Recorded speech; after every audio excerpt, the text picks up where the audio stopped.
Picture this. Sun-drenched beaches, palm trees swaying, that whole tropical vibe. Mm-hmm. Now, what if I told you you could get that escape without, totally breaking the bank or even needing a passport? Exactly. That's what we're digging into today. We've pulled together a whole bunch of info lists, cost guides, even some personal takes, all focused on surprisingly affordable tropical spots right here in the U.S. Right. So our mission really is to uncover these budget-friendly gems and give you the key info you need to maybe plan your own warm weather trip. Okay, so the big question is, can you really get that tropical feel without that, massive price tag? And it turns out, yeah, you absolutely can. Yeah. We're talking places with consistently warm weather, year-round sometimes, perfect for escaping winter or just getting some sun. And the costs seem, lower, right? Hotels, food, compared to some other big-name tropical destinations. Definitely. The savings can be pretty significant when you start comparing. The info we looked at uses things like Google reviews, average cost data, that kind of stuff. Yeah, gotcha. So where should we start? What's first on the list? Okay, let's kick things off with Fort Lauderdale, Florida. This one pops up a lot as a top pick for saving money. Okay. What kind of numbers are we talking? We're seeing average hotel nights around $185 maybe, and daily food costs averaging like $85. That's actually pretty good for a Florida beach destination. It really is. And it's not just the daily costs. Think about getting there. Ah, right. Accessibility. Yeah. You can often find decent flights into Fort Lauderdale Hollywood International. Plus, if you're on the East Coast, driving is totally an option for a lot of people. Saves on airfare. Good point. And it's kind of a gateway, isn't it? You're close to Miami, close to the Keys. Exactly. You get that proximity without paying the premium price of staying right in Miami or Key West necessarily. And the sources mentioned looking for off-season deals. In older seasons, you mean, like spring or fall. Right. Just before or after the big rush. Less demand usually means, well, lower prices for flights and hotels. Makes sense. And Fort Lauderdale isn't just beaches, right? There's other stuff. Oh, yeah. There's the Museum of Discovery and Science. Good for families, maybe a rainy afternoon. Right. And obviously the beaches themselves are, free. Can't be free. And water activities? Jet skis, snorkeling? Yep, all that tropical stuff. Jet skiing, snorkeling, even scuba or deep sea fishing. You can often find more competitive prices for those rentals and tours compared to maybe some exclusive Caribbean spots. Okay, so Fort Lauderdale delivers that classic Florida beach vacation feel, but potentially on a tighter budget. Cool. Where to next? All right, let's head south into the Caribbean. St. Thomas in the U.S. Virgin Islands. Ah, the Virgin Islands. Popular spot. Can it really be affordable? Relatively speaking, yes. The sources suggest average hotels can be found for around $261 or even less. Yeah. And meals under $95 a day on average. Okay, still reasonable for the Caribbean. What's the draw of St. Thomas specifically? Well, it's got a really interesting mix. Beautiful beaches, of course, but also a lot of history. You mentioned Fort Christian, Bluebeard's Castle. These historical sites add another layer. Right, so it's not just fly and flop on a beach. You get some culture, too. Exactly. And its location is pretty central in the USVI, so you could potentially do some island hopping if you find a good ferry deal. And getting around the island itself. Renting a car was suggested.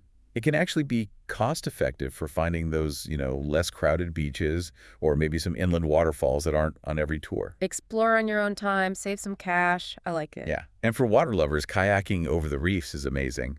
See all the marine life without necessarily paying for a big scuba trip. Nice alternative. Okay, let's hop back to the mainland. Naples, Florida. Yep, Naples, down on the Gulf Coast. It's often described as maybe a bit more charming. Coastal town feel, resorts, known for wildlife too, like manatees. Manatees, cool. What are the costs like there? A bit higher maybe than Fort Lauderdale. Hotels averaging around $238, food maybe $121.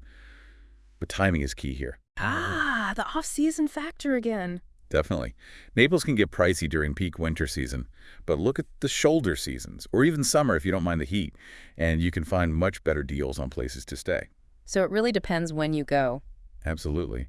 And the activities there seem pretty low-key, budget-wise. Lounging on Naples Beach free, taking a trolley tour to see the town, spotting manatees is often just about being in the right place at the right time. Sounds more relaxed, maybe focused on nature. I think so. It just shows the variety, Affordable tropical doesn't mean just one thing. True. Okay, now this next one. Orlando, Florida. I mean, theme parks aren't usually the first thing I think of for budget travel. Huh. Yeah, I get that. It definitely raises an eyebrow. But the logic, according to the sources, is the sheer number of hotel rooms there. Oh, interesting. Like supply and demand. Exactly. So much competition keeps prices, well, competitive. The average might be listed around 388, which sounds high, but Hmm. the key is booking way in advance and aiming for those less crowded times, like when kids are just back in school or before summer break really hits. That's where you can find the deals. Okay, so leverage the competition. And Orlando isn't only theme parks, I guess. Right. That's the other part. Yes, the parks cost money, but there's a huge range of restaurants outside the parks, nightlife, other entertainment options, even natural springs nearby that can fit different budgets. So be strategic. Don't eat every meal inside a theme park. Pretty much. If you explore a bit for food and maybe mix park days with other things and snag a good hotel deal, Orlando can work as an affordable base. Okay, point taken. Let's jump back to the Caribbean. San Juan, Puerto Rico. Yes, San Juan, vibrant capital city, loads of history. Old San Juan sounds amazing, cobblestone streets, salsa bars. Nice. And the costs. Hotels average around $248, so similar to St. Thomas maybe. But the food cost is where it really shines. Average report around $62 a day. Wow, $62. That's impressive. It really is. And think about the experience you get for that. Exploring those incredible old forts like Castillo San Cristobal or El Morro. That's history right there, with amazing ocean views. And that's mostly low cost or free to just wander around Old San Juan, right? Exactly. Soak up the atmosphere. Plus, you can venture just outside the city relatively easily, maybe rent a car for a day or find a local tour to see rainforests, waterfalls. El Yunque isn't too far, is it? Right, places like that. And again, that advice popped up book early, especially for accommodation in a popular place like San Juan, to lock in better rates. Seems to be a running theme. Plan ahead, save money. Pretty much standard travel advice, but especially important for budget trips. Okay, next up, back in Florida.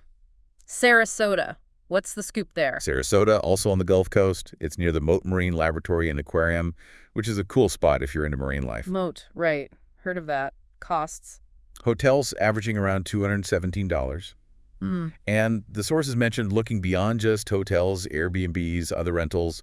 Budget options are there if you book in advance. So, more accommodation variety, maybe. Seems like it. And you get that Gulf Coast tropical weather year-round. Activities are pretty standard Florida fare. Jet skiing, fishing, hanging out on the beach. Lido Key Beach is nearby and it's supposed to be lovely. Any other unique spots? Sarasota Jungle Gardens, got to mention. Sounds a bit old school fun, flamingos, other wildlife. Okay, so Sarasota. Marine science, beaches, maybe some flamingos. Decent price point if you plan ahead. Got it. Yeah, nice mix of education and recreation.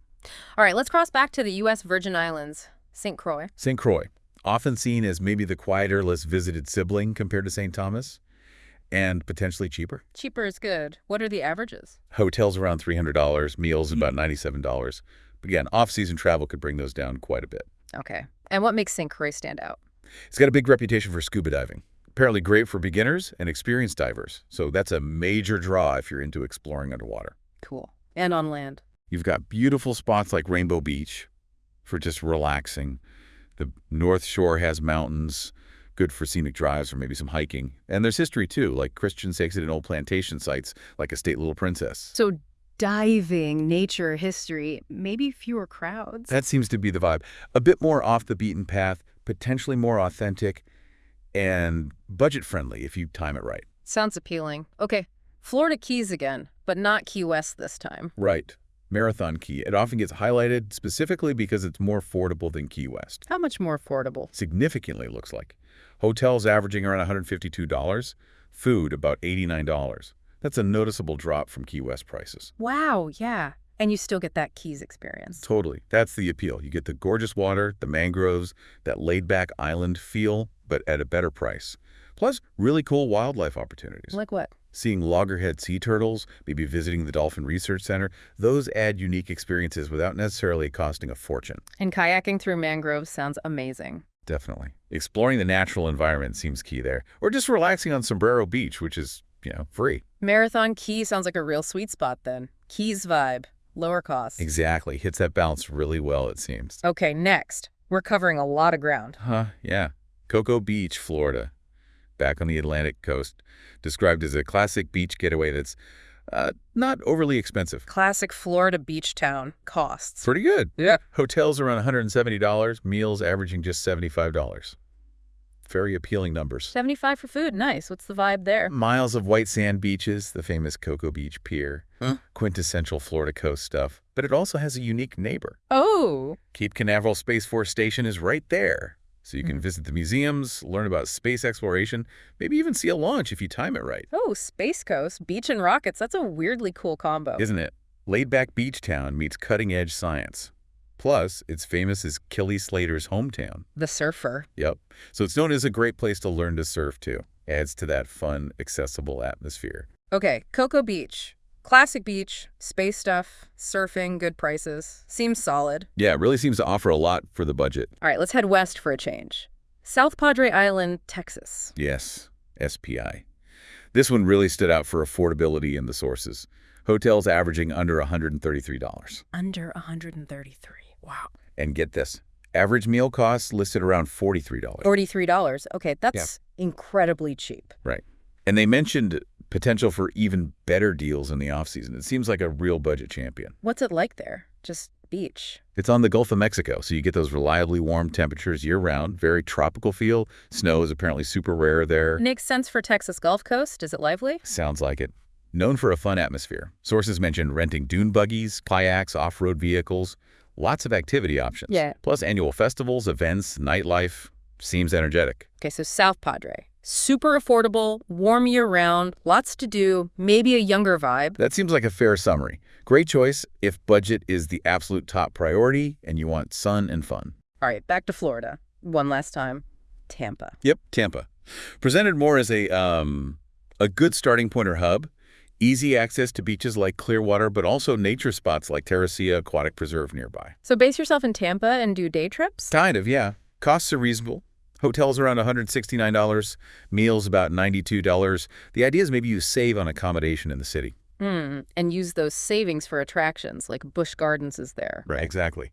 Or just enjoy Tampa itself. It's got a growing food scene, nightlife, events like the Gasparilla Music Festival in February. So it offers city amenities plus easy access to coast and nature. Right. A practical choice, maybe? Leverage the city's resources to make the overall trip more affordable rather than paying premium prices to stay right on the beach. Gotcha. Okay, one more destination on the list, I think. Last one, VX, Puerto Rico. Ah, another Puerto Rican island. Different from San Juan, I assume. Very different, it sounds like. Described as more remote, more secluded, really geared towards nature lovers, maybe people interested in local lore. Intriguing. Costs. Hotels averaging around $185, food generally under $100 a day. So pretty affordable, especially for a Caribbean island. And what's the main draw?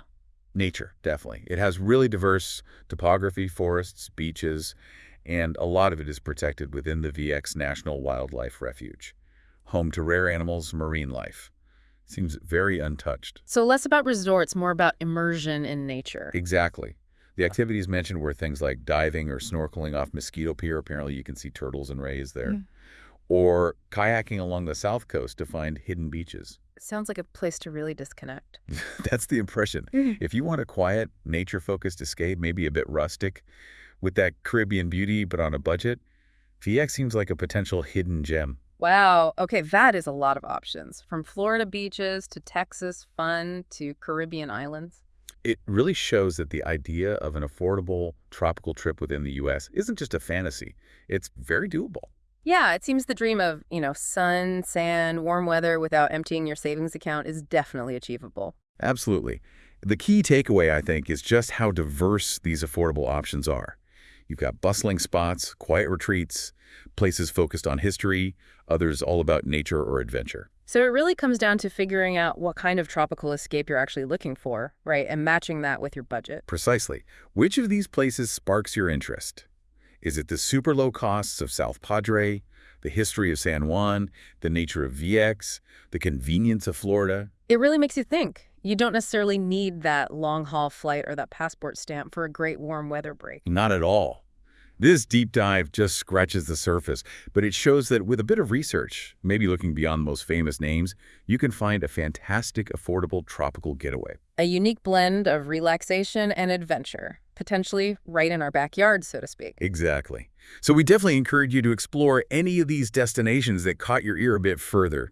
Your perfect, budget-friendly slice of paradise might be closer than you think.